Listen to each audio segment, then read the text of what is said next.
You are listening to Off the Cuff. Now, here's your host, Adam Banks. Welcome, everybody, to Off the Cuff. I am Adam Banks, broadcasting from Lexington, Kentucky. Thank you for listening to the show, and thank you for tuning in to WLXU 93.9 FM. In addition to listening to us on the radio, you can check out our Facebook live stream at Off the Cuff with Adam Banks, or you can download the Radio Lex app on your smartphone device.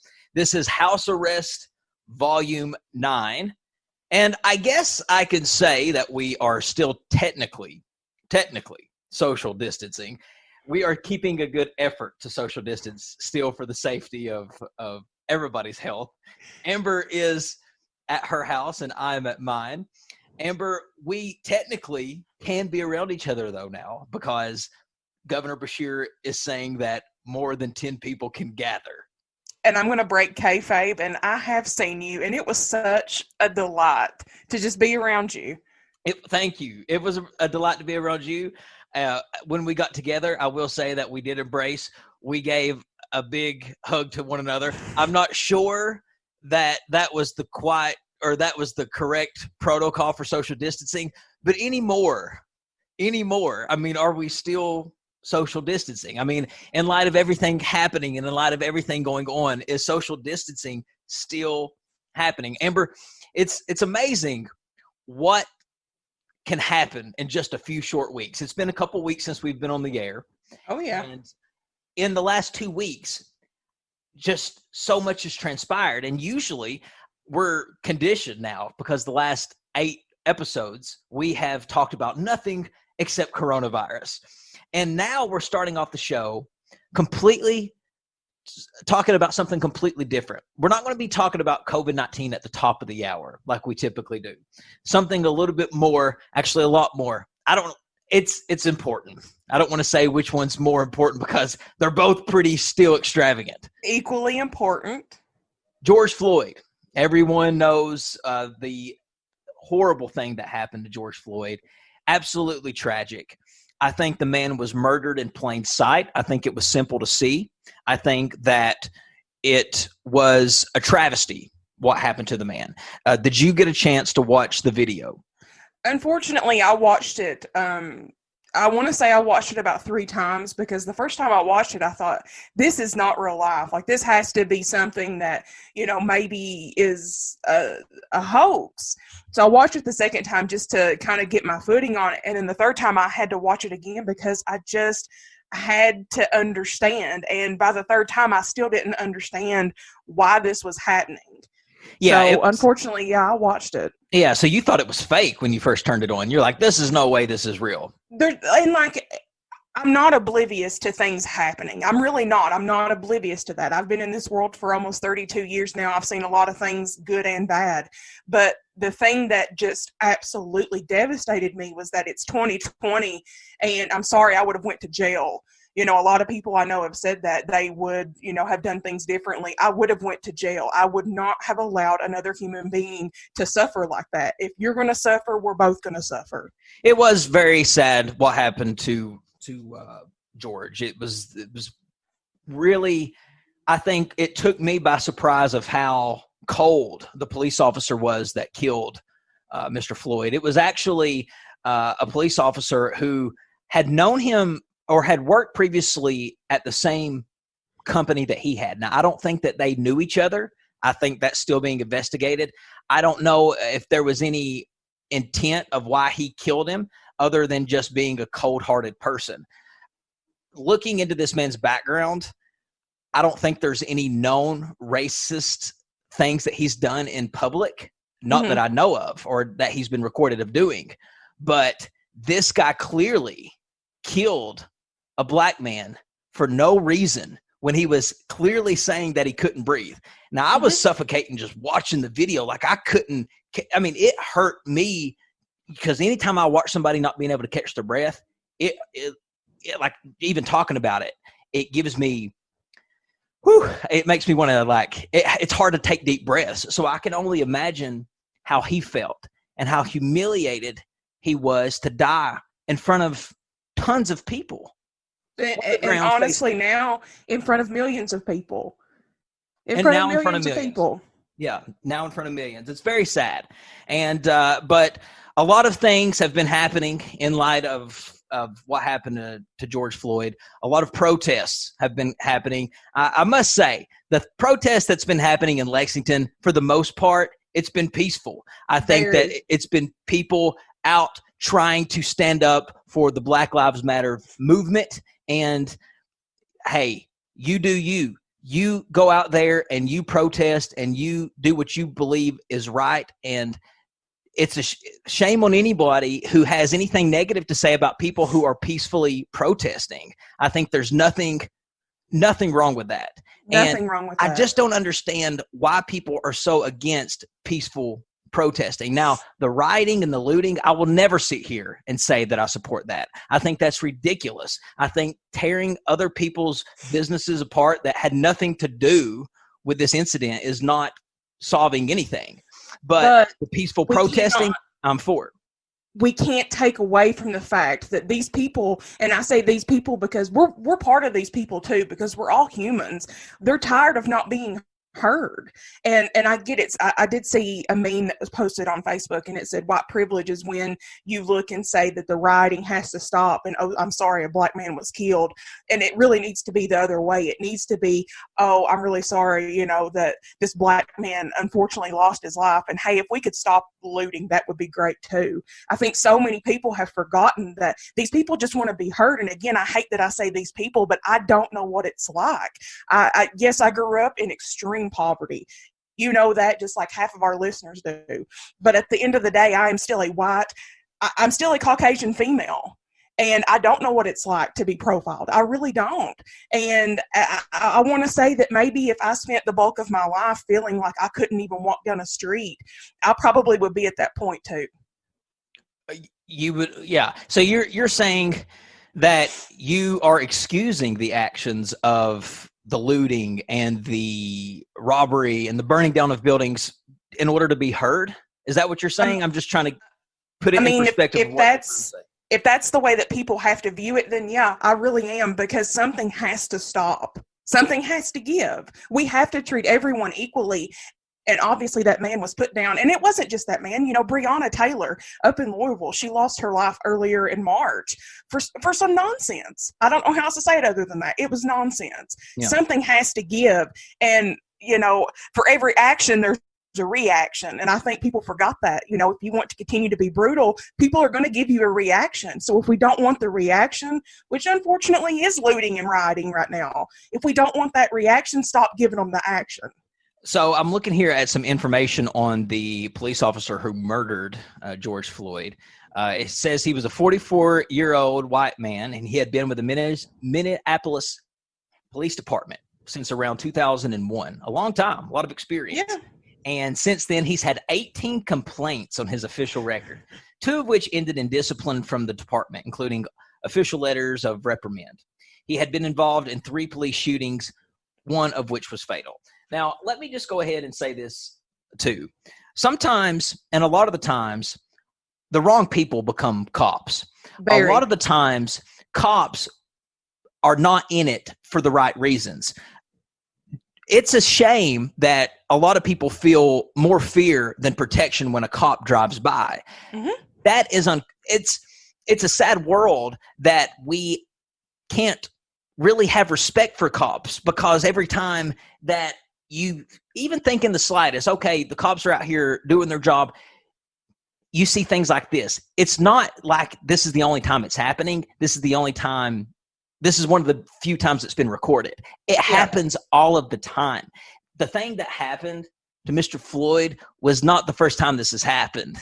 This has happened several times. It's just not been filmed.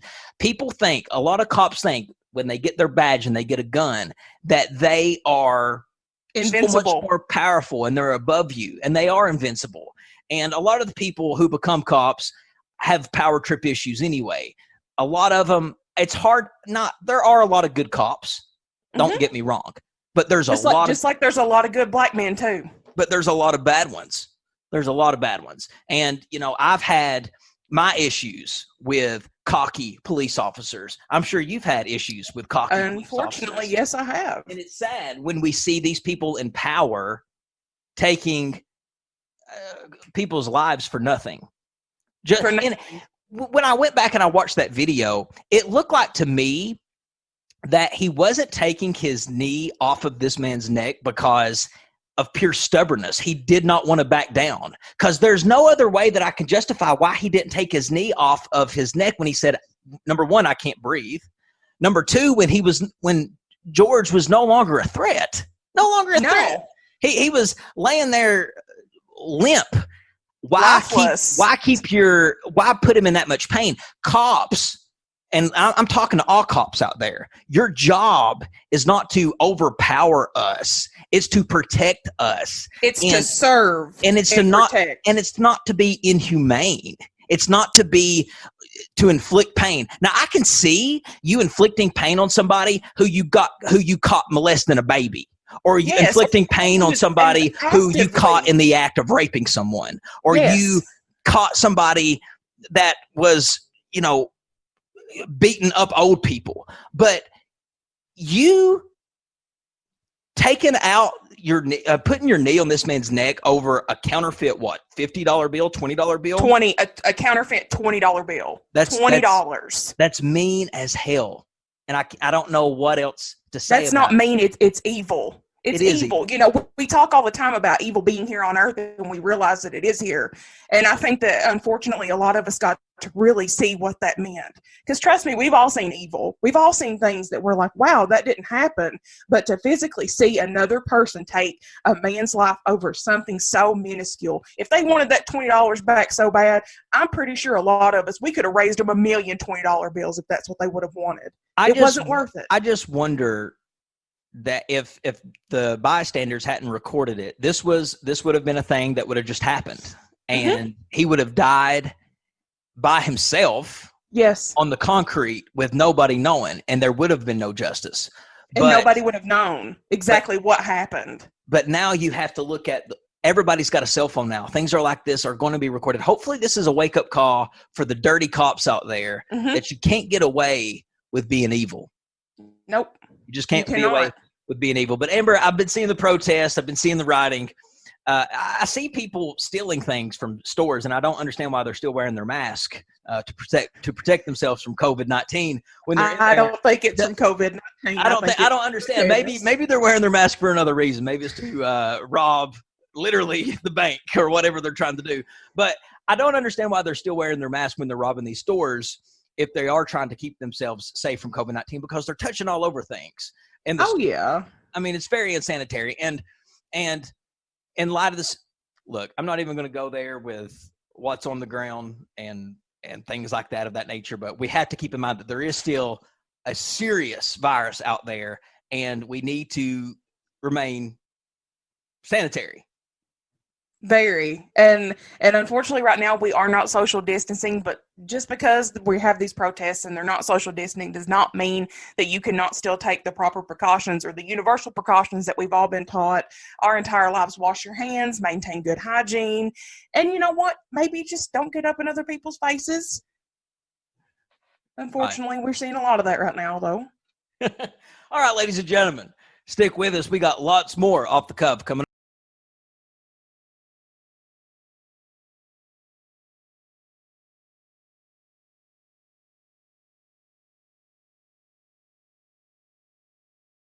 Amber is also joining me at her house. I'm at mine. This is House Arrest Series, Volume 9. We are still locked out of the studio. That's why we are still doing the show in two separate locations, because let's go ahead and be honest. Me and Amber, we've seen each other the day that they said that more than 10 people can be around each other. We saw each other.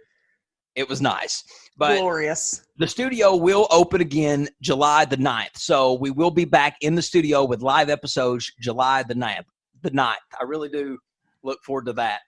And it's nice to actually feel like things are getting back to somewhat of a new normal. We are in phase 2.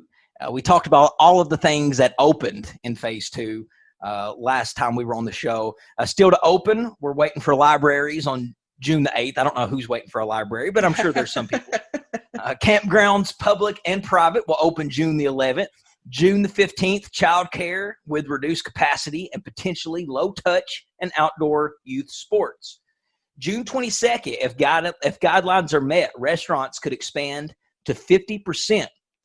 That's great news. Yeah, I've already been to a couple restaurants. Yes, and it was absolutely wonderful. I don't know if you felt the same way. Yeah, the menu was limited, but I didn't even care. I didn't either. It was just nice to be back into a restaurant. And of course, the bars and groups of 50 will be in effect on July 1st, meaning the studio will be open July 9th. I'll be in the studio. Amber will still have to be at her house, but the good thing is we'll be live, and I'll be able to make the show live from the studio. So does that mean we're canceling our Tuesday dates? Our Tuesdays will no longer be a thing. I mean, as much as I've enjoyed doing the studio, home studio, and doing the show with you from remote locations, it's time to put a bow on the house arrest series very, very soon. You did got you a nice little setup now, though. Yeah, I'm doing something a little different. Yeah, I had to work out a few kinks to get my on-camera set looking right, but finally got it. You got it. I came into pink on our segment when we opened up. I don't want everybody to forget about COVID-19, so every segment I'm going to – actually, all the music that's going to be played on today's show is going to be a musical artist that's been diagnosed with COVID-19. So segment 2 opened up with Pink, and we're going to actually go ahead and do our song of the week with someone else who's been diagnosed with COVID-19. Some people call her the queen of pop. Some people call her the queen of the 80s. You know who I'm talking about. It's Madonna. Madonna has been diagnosed with COVID-19. Amber, before I play the Madonna song as off-the-cuff song of the week, did you say that Madonna is the queen of pop? That's debatable. Maybe. Certain songs, yes, but I don't know if I would call her the exact queen. I think it might be a good tie between her and Whitney Houston, but that's just my opinion. And you know what opinions are like. We all got one. Yeah. Well, I'm going to have to say Lady Gaga probably would be. But of the 80s? You said of the 80s. I thought we were just talking about that time frame. No, I'm talking about of all time. So you say. Oh, of all time. Then, yeah, I agree with you on that. But I thought we were doing a time frame. No. But let's go ahead. Keep me in the know, man. Let's go ahead and kick it with Madonna. Express yourself, because that's what everybody's doing right now. They're expressing themselves. Express yourself. Roll down them windows and enjoy Off the Cuffs Song of the Week with positive COVID-19 patient Madonna. We'll be right back after the song.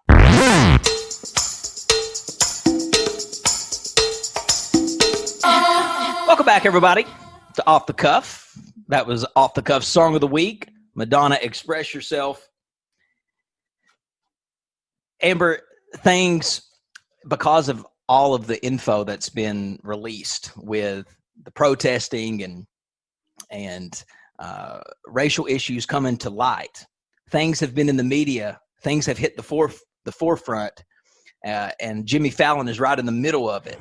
I don't know if you've seen it, but he has now been exposed of wearing blackface back when he did Saturday Night Live, and fans seem to be forgiving him quite easily. So what is the difference with Jimmy Fallon wearing it and people forgiving him, but Kelly Leanne Huff. Leanne Huff, but then you got, what was her name that did the Megyn Kelly, who actually said it was okay to wear blackface for Halloween, got fired. I'm just trying to figure out why people are so forgiving towards Jimmy Fallon, or am I seeing something completely different?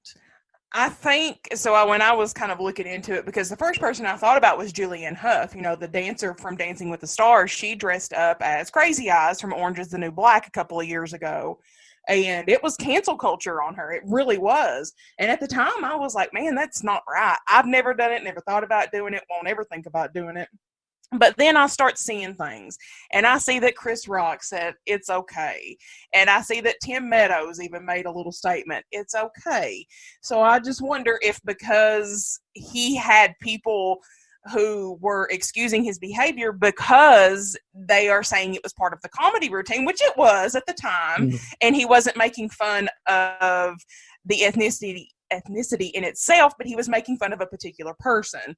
So, I mean, again, though, Julianne Hough did the exact same thing when she, was a character from a specific show. I don't know. I think there was a little bit of a double standard there. I'm already not a huge Fallon fan, so yeah, I'm a little biased. I don't know why what goes through people's mind when they are thinking about putting on black makeup on their face. I really don't know how you could do that and even think and be like, oh, that's not racist. It totally is. So anyone who even thinks that's okay to do, I just, no. You need to get a little bit. You need to get a little bit smarter than that, sissy. Get a little bit smarter than that, sissy. Joe Biden, your boy, Sleepy Joe, as Donald Trump likes to call him. Poor guy. I think the man's gone senile. I really do. I think it will be a complete travesty if we elect him as our next president. I think that you want to talk about a disaster. Elect a senile man. Elect a man that's 77 years old, that's already got one foot in the grave, that's already got clearly senile tendencies, being considered for the presidency of the United States. Joe Biden, he was doing an interview the other day, and at the end of the interview, he said, "You've got more questions?" And Biden responded, well, let's see. He was talking with Charlemagne, the God. I don't even, you know who that is from the Breakfast Club? Sure. Okay. Well, No. He is a radio personality, and he's no count. But he was interviewing Joe Biden, and he says that anyone interested, he told Charlemagne that anyone considering voting for Trump ain't black. Oh, do what? Yeah. Are you kidding me? That's what he said. So this is one of the times that I wish I was in the studio so I could play the audio, but I can't do that. But I had to go back and listen for myself to actually believe he did it. But he did. He actually said, if you consider voting for Trump, you're not black. That was not a good look for you, Joe Biden. This is the one time I'm happy we're not in the studio, because if you would have played that, I would have been bleeding from the ears at that nonsense. All right, ladies and gentlemen, we're going to take a quick break, and we'll be back with our second half of Off the Cuff right here after these words.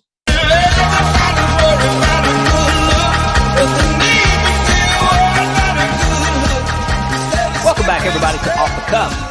Adam Banks here with you. Amber is with me. She is at her house. I'm at mine. This is House Arrest Series Volume 9.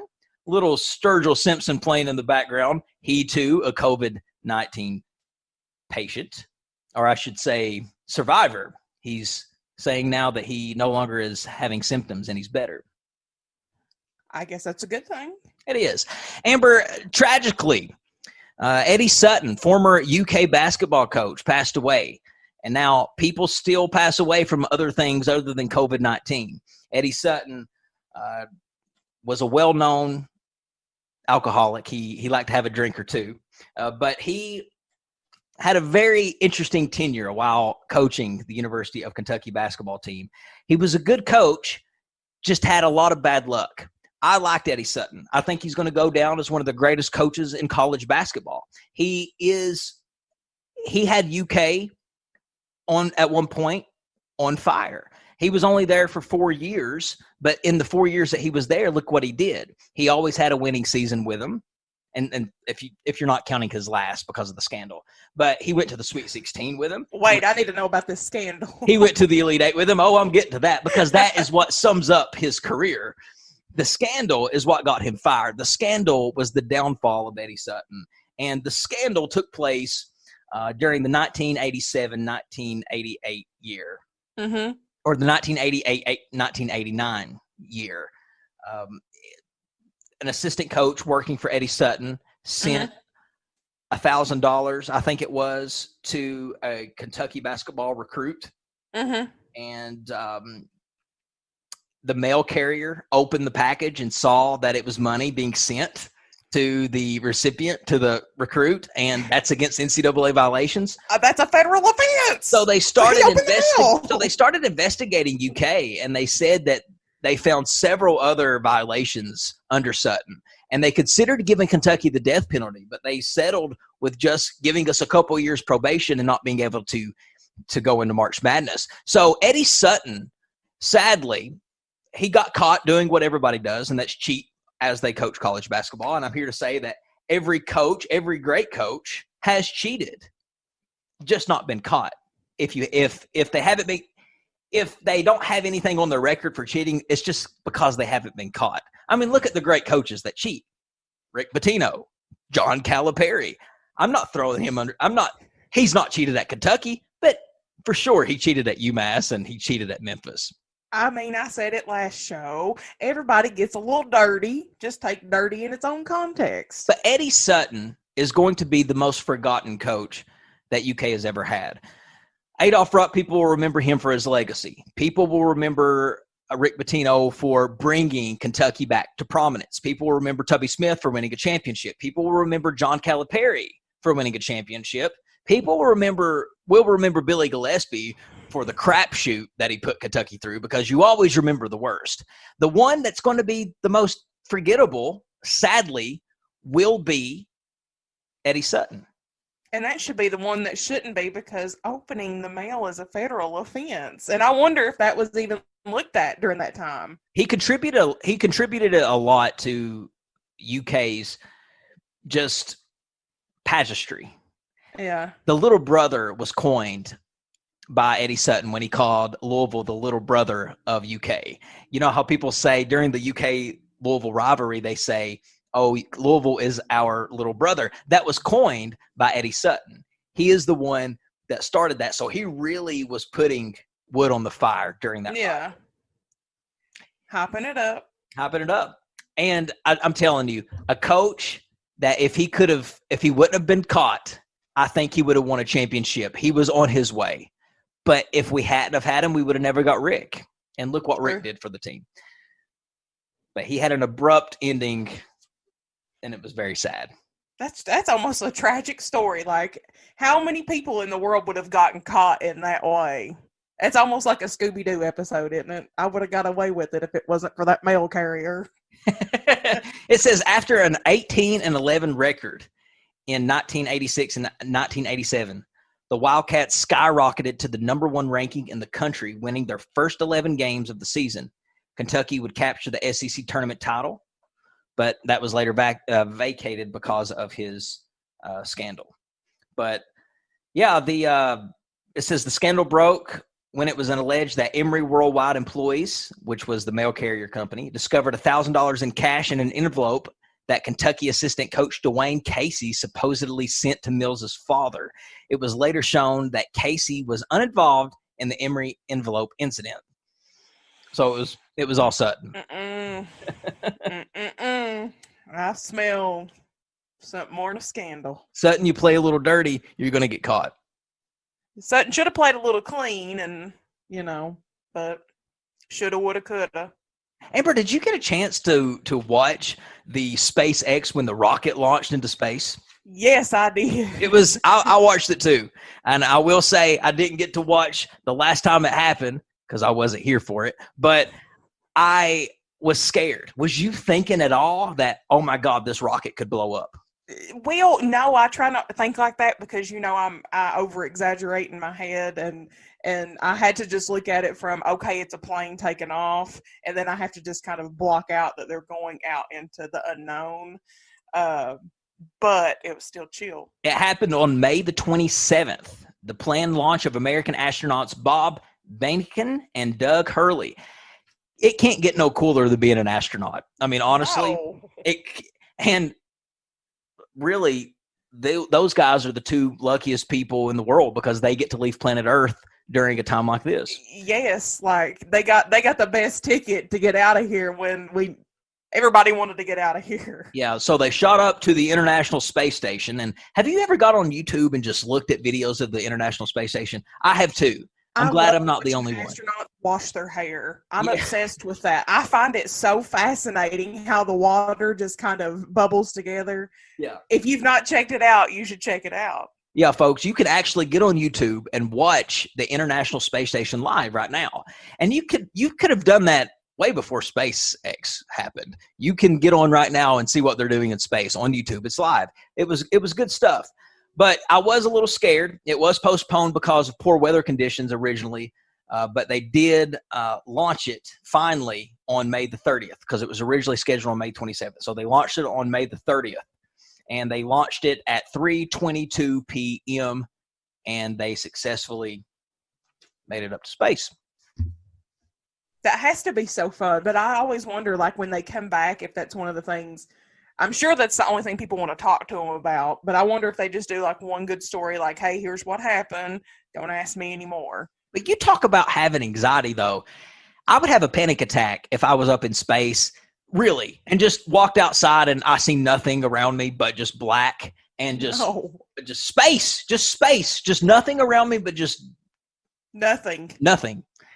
You talk about a panic attack, and who's gonna be there to calm you down?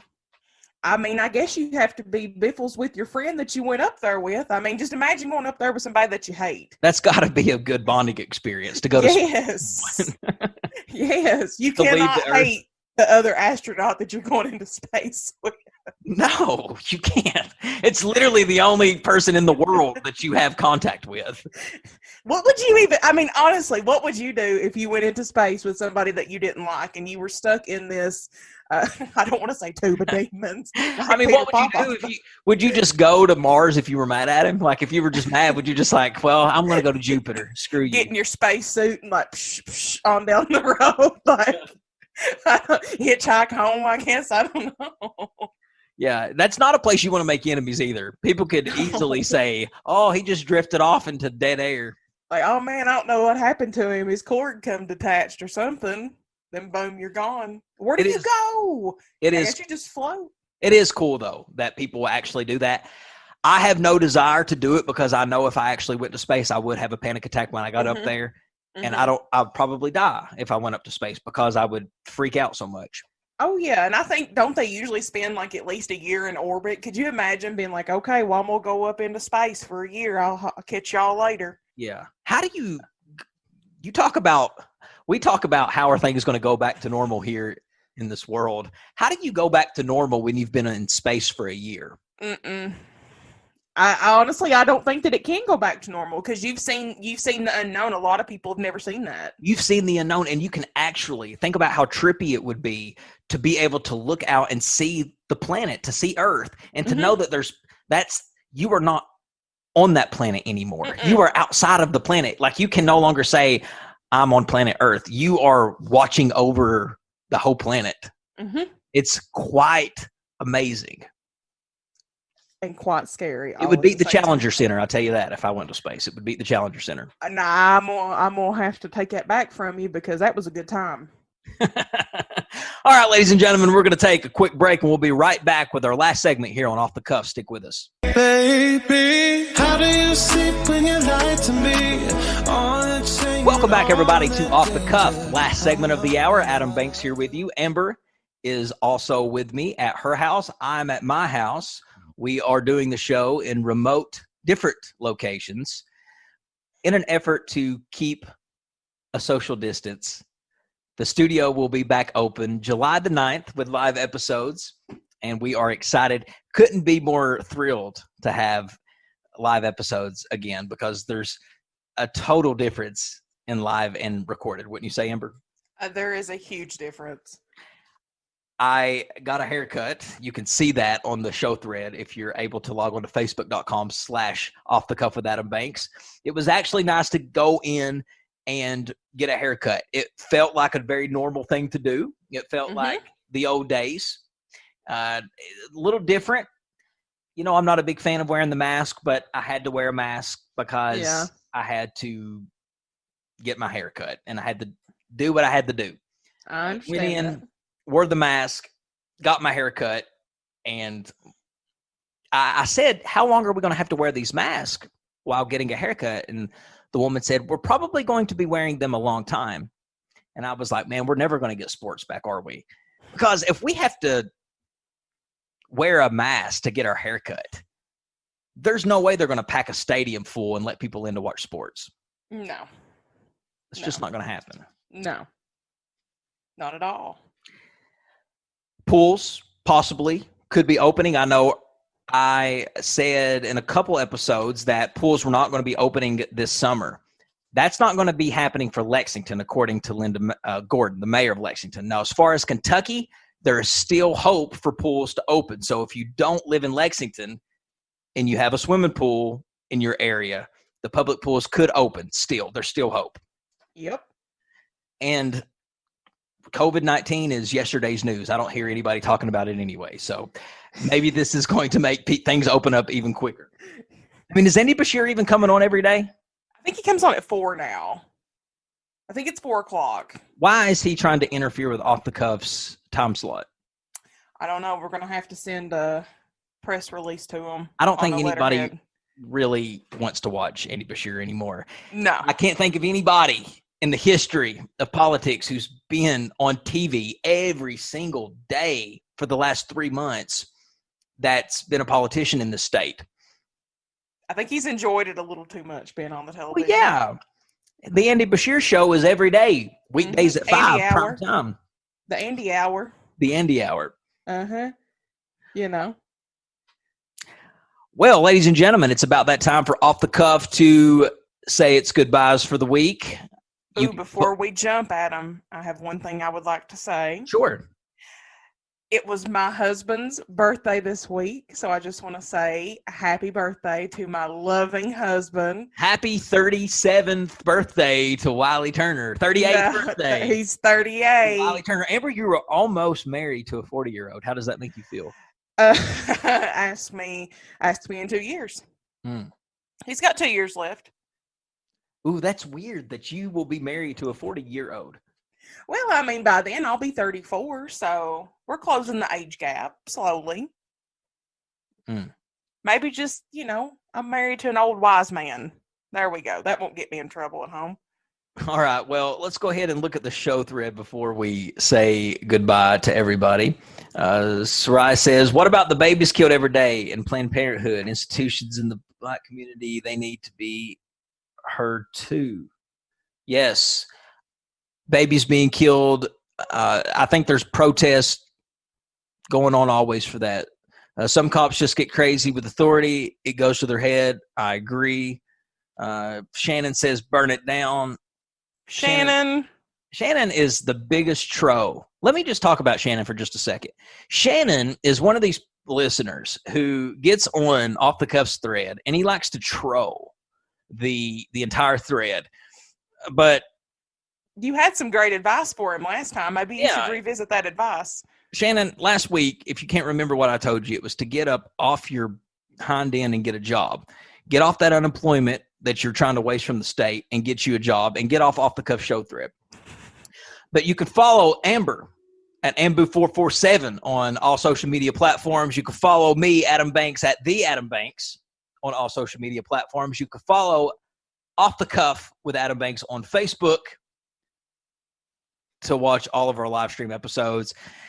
Listen to all of our previous episodes on iTunes, Spotify, YouTube. Subscribe to the channel. Amber, it's been a pleasure. Thank you. We will see everybody in 2 weeks, because next week we're going to be doing a replay show from our archives, a random episode from our previously recorded episodes, or previously live episode that we have done. And then we will be back in 2 weeks. What date is that, Amber? Oh, you would ask me about dates. I don't know. And I can't. Okay, wait. Today is the 4th, the 18th. We'll be back on the 18th with a good episode. All right, ladies and gentlemen, I'm Adam Banks. That is Amber Turner, and this is Off the Cuff. We will see you in 2 weeks.